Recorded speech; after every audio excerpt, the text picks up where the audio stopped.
বাচ্চার জন্য এরকম সবজি খিচুড়ি রান্না করতে পারেন। হ্যালো এভরিওয়ান, আসসালামু আলাইকুম সবাইকে। কেমন আছেন সবাই? তো আমি আজকে রান্না করতেছি সবজি খিচুড়ি। সবজি খিচুড়ি রান্না করার জন্য আমি প্রথমেই দিয়ে দেবো একটু ঘি। আমি এখানে আলমারে যে ঘিটা আছে ওইটা ইউজ করতেছি। আপনারা চাইলে সয়াবিন তেলও ইউজ করতে পারেন।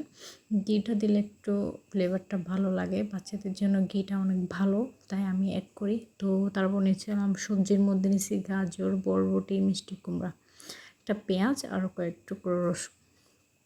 এগুলো আমি তেলের মধ্যে দিয়ে দিব, রসুন আর পেঁয়াজ। আমার বাচ্চা পেঁয়াজ খেতে অনেক পছন্দ করে, তাই আমি বড় সাইজের একটা পেঁয়াজই দিয়েছিলাম। পেঁয়াজটা যখন একটু ব্রাউন কালার হয়ে যাবে, এটা একটু ভালো করে ব্রাউন কালার করে নিলে ফ্লেভারটা একটু ভালো আসে।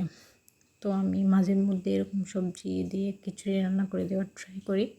আপনারা চাইলে বাচ্চাদেরকে এরকম দিতে পারেন, স্বাস্থ্যসম্মত হয়। তো এগুলো আমি ভালো করে এই সবজিগুলো ভেজে নিব তেলের ঘিয়ের মধ্যে। ভালো করে ভেজে এখানে আমি কিন্তু গরম পানিটা ব্যবহার করতে হয়। গরম পানিটা ব্যবহার করলে ভালো। আমি এখানে গরম পানি দিয়ে দিব। একদম অল্প পরিমাণে মশলা ইউজ করব। গরম পানিটা দেওয়ার পর একটু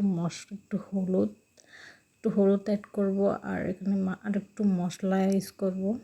বেশি মশলা না দেওয়াই ভালো বাচ্চাদের খিচুড়িতে।